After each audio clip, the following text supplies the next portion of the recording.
of Lamu Island on Sunday. Hotels and the police station were among the locations targeted. They went on to carry out further assaults in villages nearby on Monday. Al-Shabab said it was behind both attacks in revenge for the presence of Kenyan troops in Somalia and the killing of Muslims. We're still in Kenya. Jomo Kenyatta's airport witnessed a strange occurrence today as police found the body of a young boy on the runway. As a result, the airport was shut for about 40 minutes as police tried to remove it. They were trying to establish right now whether he fell off a plane or was a street boy who had breached security by getting onto the runway and then died. It's not the first time, though, that this has happened. Back in November, the body of a stowaway was found after a plane landed at the airport. To more worrying news here in Africa, the World Health Organization has confirmed the number of those killed by the deadly Ebola virus has risen to 337. It said 14 deaths and 47 new cases were reported across the region over the last week. Our 3 countries in West Africa have been affected by the virus so far. Guinea the worst, with 264 related deaths, Sierra Leone with 49, and Liberia with 24. The WHO says it has recorded more than 500 suspected or confirmed cases of the virus. And remember, Ebola is a very deadly virus and has no cure. We're checking in now on the games in Brazil. The Guinean Football Federation has denied there is any unrest among the Black Stars squad following their 2-1 defeat by the United States. A local radio station had said a case of player revolt forced Ghana to cancel a scheduled media conference on Tuesday. The GFA has denied this, saying the statement is absolutely false and no player has been involved in any mutiny. All 23 players in the Black Star squad were present at training on Tuesday under the guidance of Apia, the squad's coach. Lack of concentration, poor marking in defense cost us. So I think that we need to learn lessons that football is played over a period of 90 minutes. And you need to focus and concentrate for 90 minutes. So it was a matter of concentration which cost us this game. It's a game. It can turn. So next time, let's do the proper thing. All our best, but just that our luck was not all that there. Yeah, so we pray that the next match that we are going to face, we'll put more effort into that game that we played today. Ghanaian fans on their take on the match.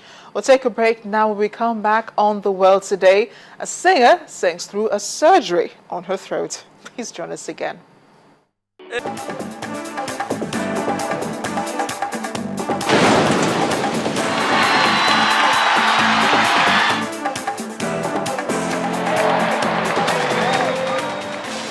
Welcome back. Now, talk about singing to save your life. Well, not necessarily in this case, but the patients involved had to keep singing to save something most precious to her, and that's her voice.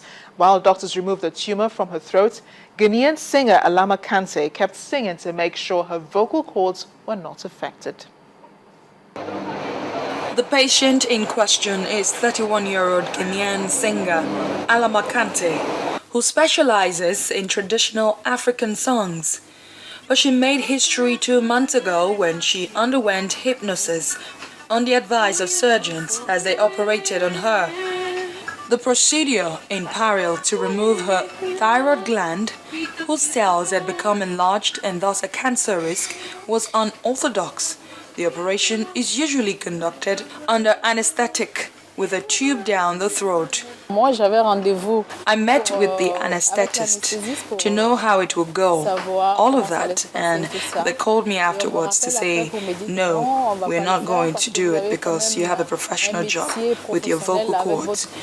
We can't take the risk of sending you to sleep and perform such an operation. So the proposed hypnosis, so that I sing, so the doctor knows where to find the vocal cords that he must not touch.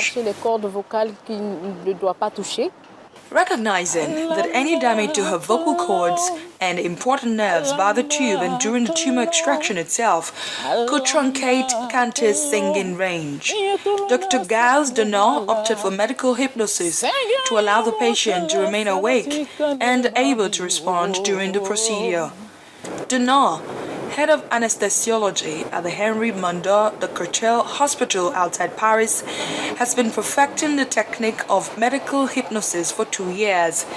He told French daily Le Parisien the extraction of the full thyroid under hypnosis was a world first. She asked me, "Do you want to travel?" I said to her, "Yes." She said, "Okay, we're going to travel." There, I find myself far away in Senegal, for example, and afterwards she asked me, "Oh, you remember your little boy you just gave birth to, called Alain? You're going to give birth to Alain, so Alain is going to come. Push," she said to me. "Push. Alain is going to come." I pushed as though I was about to give birth. Kante, who is now about to release a new album, said she has seen a video of the operation, and while she found its images disconcerting, she was never afraid during the operation. Well, we also found the video quite disconcerting also, but thank God that Asma is fine and you can keep singing to save your life. Thanks for watching The World Today. I am Amarachi Obani. More coming up in sports news. Please join us again.